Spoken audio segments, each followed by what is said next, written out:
अस्सलाम वालेकुम स्टूडेंट्स। पीछे हम सेंट्रीपिटल फोर्स पढ़ रहे थे। ये बताया था कि बॉडी यूं करके सर्कुलर मोशन कर रही है, ए से मूव करके बी तक गई थी, और ये बताया था आर्क लेंथ एस है, ए पर वेलोसिटी सर्कल पे टेंजेंट होती है। ये बताया था कि सर्कुलर मोशन में हमेशा ही वेलोसिटी सर्कल पे टेंजेंट होती है। ए पर वेलोसिटी की डायरेक्शन इधर है, सर्कल पे टेंजेंट है, ये v1 है। बी पे वेलोसिटी सर्कल पे टेंजेंट ये v2 है। ये भी बताया था कि v1 और v2 की मैग्नीट्यूड बराबर हैं, दोनों v के बराबर हैं, सिर्फ डायरेक्शन मुख्तलिफ है। इसकी डायरेक्शन इधर है, इसकी डायरेक्शन इधर है। तो अगर हम वेक्टर के लिहाज से कंसीडर करें तो ये मुख्तलिफ डायरेक्शन है, इसलिए वेक्टर वेलोसिटी v1 और वेलोसिटी वेक्टर v2 ये मुख्तलिफ हैं, लेकिन मैग्नीट्यूड यानी मिकदार दोनों की सेम है, v के बराबर है। और ये भी बताया था कि v1 के पैरेलल और इक्वल ये लाइन ड्रा करनी है, pq v2 के पैरेलल और इक्वल ये लाइन ड्रा करनी है, pr v2 के पैरेलल और इक्वल ये लाइन ड्रा करनी है, pr। ये हमने बना ली थी ट्राइंगल उस दिन। बताया था कि v1 से v2 तक जो चेंज इन वेलोसिटी है वो डेल्टा v है। तो स्टूडेंट्स इन दोनों पॉइंट्स को यूं करके मिला दें ताकि एक ट्राइंगल बन सके OAB। और ये भी याद रखें कि OA पर परपेंडिकुलर लाइन है v1, क्योंकि ये सर्कल का रेडियस है और ये टेंजेंट है। ये दोनों परपेंडिकुलर होते हैं, यहाँ नज़र आ रहा है इनका दरमियान एंगल 90 का। ये रेडियस और ये टेंजेंट भी परपेंडिकुलर हैं, इनका एंगल भी 90 का होगा।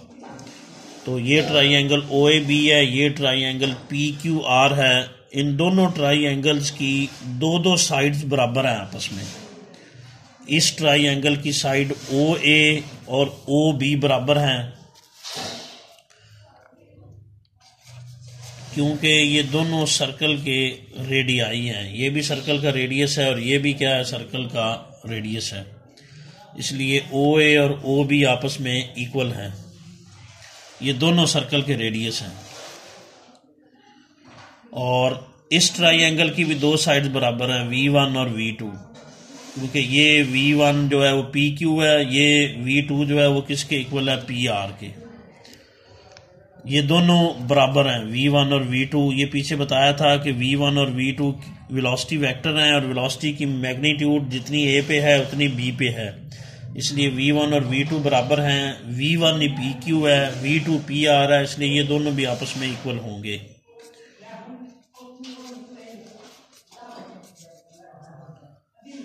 ये दोनों ट्राइंगल्स आइसोसीलीज ट्राइंगल्स होंगी, क्योंकि वो ट्राइंगल जिसकी दो साइड्स आपस में बराबर हों उन्हें हम आइसोसीलीज ट्राइंगल कहते हैं।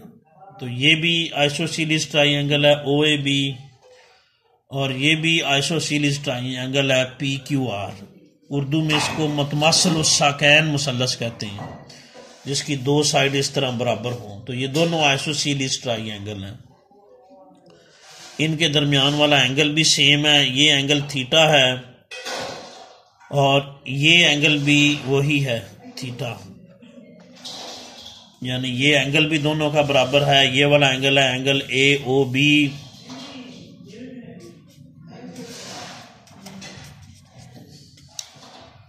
और ये एंगल है QPR। AOB ये भी एंगल थीटा है, और QPR ये एंगल भी दोनों सेम है, इक्वल हैं। यानी ये अगर 40 डिग्री का है तो ये भी 40 डिग्री का ही है, ये दोनों एंगल भी सेम है। तो इन दोनों ट्राई एंगल्स की दो साइड्स भी बराबर हैं, इसकी PQ और PR, और इस ट्राई एंगल की OA और OB दो साइड्स बराबर हैं, इसकी भी और इसकी भी दो साइड्स बराबर हैं। और इनका दरमियान वाला एंगल AOB, ये एंगल आपने मैट्रिक में पढ़ा होगा। मैथ में इस तरह लिखते हैं कि जहां से एंगल बनना शुरू हो रहा है वो पहले लिखते हैं, जिस पॉइंट पे बन रहा है वो दरमियान में लिखते हैं, जिस पे ख़त्म हो रहा है वो एंड पे लिखते हैं।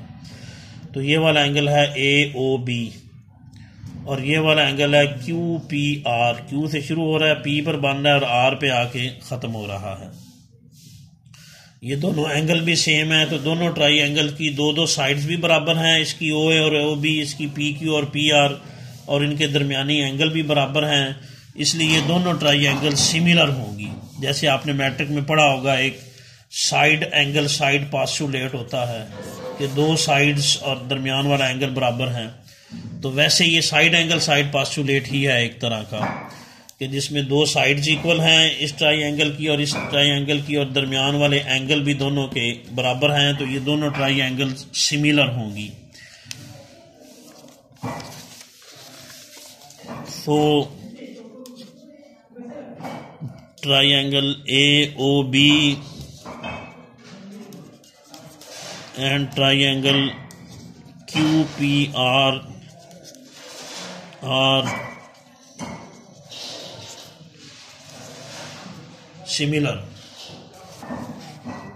तो ये दोनों ट्राइंगल सिमिलर होंगे। अगर ट्राइंगल सिमिलर हो तो उनकी कॉरस्पॉन्डिंग साइड्स की रेशो बराबर होती है। कॉरस्पॉन्डिंग साइड्स की रेशो इक्वल होगी दोनों की। साइड्स का मतलब अजला, यानी इसका थीटा के सामने वाला जिला या थीटा के सामने वाली साइड कौन सी है, AB। ये जो ट्राइंगल OAB है इसमें थीटा के सामने वाली साइड कौन सी है, AB।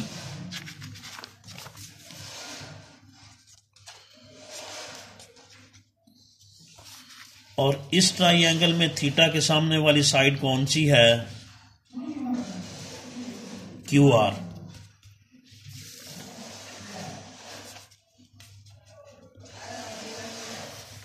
इस ट्राइंगल में थीटा के नीचे वाली साइड कौन सी है, OA।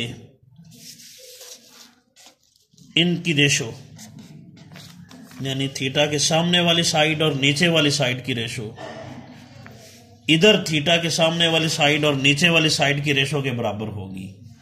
इधर थीटा के नीचे वाली साइड कौन सी है, ये देखें, PQ।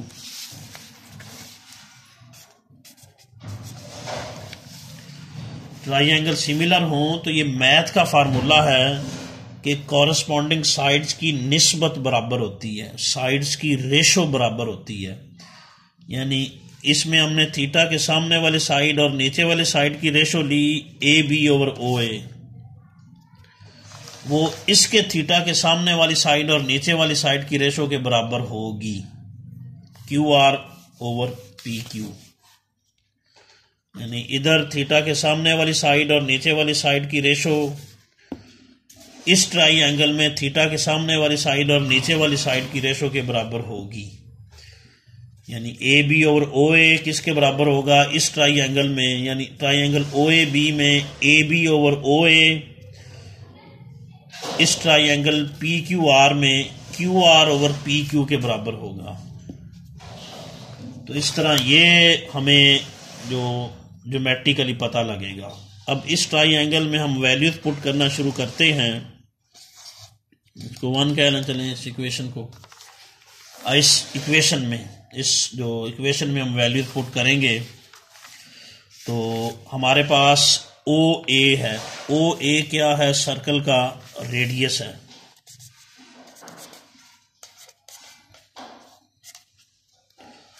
OA क्या है, सर्कल का रेडियस, इसकी जगह R लिखेंगे।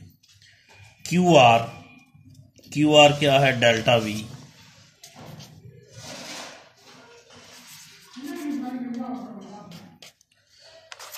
QR बराबर है डेल्टा V के। आगे है PQ किसके इक्वल है, V1 के, और हमने पढ़ा है कि V1 और V2 की मैग्नीट्यूड बराबर है और V के बराबर है। PQ V के बराबर है।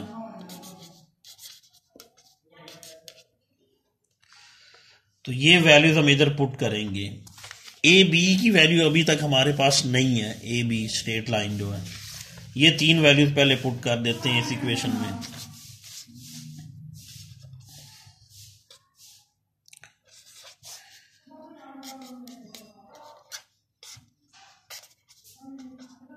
इसकी जगह क्या आ गया, डेल्टा V नीचे क्या आ गया, V। अब हम AB की वैल्यू जो मालूम करेंगे कि AB कितना है।